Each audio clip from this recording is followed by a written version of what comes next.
अचम्म लाग्छ उदेक लाग्छ भने झैँ आज साथीहरू अचम्मै भयो है। जहिले पनि म चाहिँ हिँड्दाखेरि कतै के सोचेर हिँडिरहेको हुन्छु होइन, वहाँ पुग्दाखेरि के भइदिन्छ। साथीहरू तपाईँहरूलाई पनि यस्तो हुन्छ कि मलाई मात्र यस्तो हुन्छ हो? सबैजना साथीहरूलाई गुड मर्निङ, दर्शन नमस्ते। र यो लङ्कावे पाडिङ मासिरा भन्ने गाउँबाट सबैजनालाई स्वागत गर्दै आजको ब्लग मैले सुरु गरेँ है त।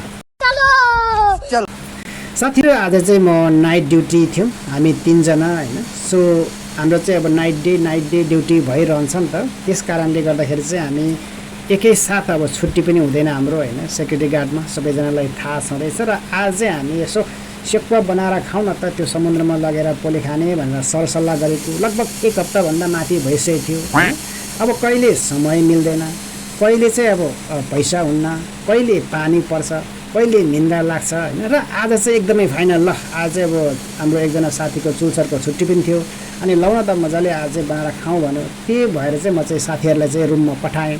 रुममा चाहिँ अब अचारहरू बनाउनु पर्यो, सामानहरू रेडी गर्नु पऱ्यो भनेर म चाहिँ ड्युटी सक्नु बित्तिकै त्यो होटलको भेन चढेर चाहिँ पसलमा गएँ। पसलमा गएको यतापट्टि चाहिँ हाम्रोतिर पानी परेको छैन, मजाले घाम लागिरहेछ होइन।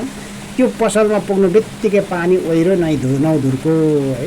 अचम्म यत्रो दिनसम्म चाहिँ दिन खुलेको, आजै चाहिँ पानी पर्नु भनेर यो त अनि भाग्य चिठा होइन त। यस्तो ब्याड लक भइदियो भने त्यही पनि हामीले चाहिँ छोड्यौँ न। पानी लगभग 1 घन्टा जस्तो चाहिँ म पानी परिरह्यो, वेट गरेँ होइन। त्यसपछि चाहिँ हाम्रो त्यहाँ मार्केट छ, त्यो मार्केटमा गएर हेरेँ त्यहाँ मासुहरू होइन, विभिन्न खालको मासुहरू पाइन्छ। र यो ठाउँमा चाहिँ एकदमै बिहान बजार लाग्छ, पासापागी भन्छ होइन, ताजा मासुहरू पाउँछ एकदमै। यता फ्रिजमा राखेकोहरू पाउँदैन, ताजा। त्यही भएर चाहिँ यहाँ जानलाई चाहिँ अलिकति टाढो छ, दुःख छ, तर एकदमै राम्रो खानु पाइन्छ होइन। त्यही भएर म चाहिँ पसलतिर गएँ, पसलमा गएर चाहिँ किनमेल गरेँ। किनमेल गरेर फेरि अर्को त्यो बियर पाउने पसल चाहिँ 10 बजी खुल्दो रहेछ। त्यसले गर्दाखेरि अलिकति ढिलो भयो अनि त्यसपछि फेरि आधी घन्टा जस्तो चाहिँ म त्यत्तिकै वेट गरेँ। वेट गर्दाखेरि त्यहाँ वरिपरिका दृश्यहरू राम्रो त थिएन, पानी सिमसिम परिरहेको थियो। त्यही पनि मोबाइलबाट आफ्नै भिडियो बनाइदिउँ होइन भनेर यसो साथीहरूलाई पनि देखाइदिउँ भनेर भिडियोहरू बनाएँ। भिडियो बनाउँदै गर्दाखेरि चाहिँ पसल खुल्यो अनि त्यो पसलको चाहिँ मैले भिडियो बनाउनु पाइनँ। अब किनकि अर्काको देश, अर्काको ठाउँ, के भन्ला कसो भन्ला अलिक डर पनि हुन्छ।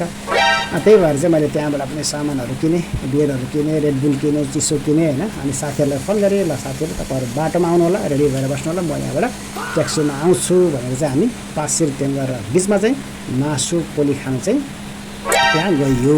गएपछि योभन्दा अरू भिडियोहरू त अब हेरिसक्नुभयो होइन। भिडियो पनि अब के भन्ने, कोही घोप्टो कोही चेप्टो होइन। अब जानेको यति नै हो होइन। अब योभन्दा बढी जानेको छैन होइन। लामो भिडियो लाएन, यो टुक्रा टक्री गरेर चाहिँ यहाँसम्म भयो।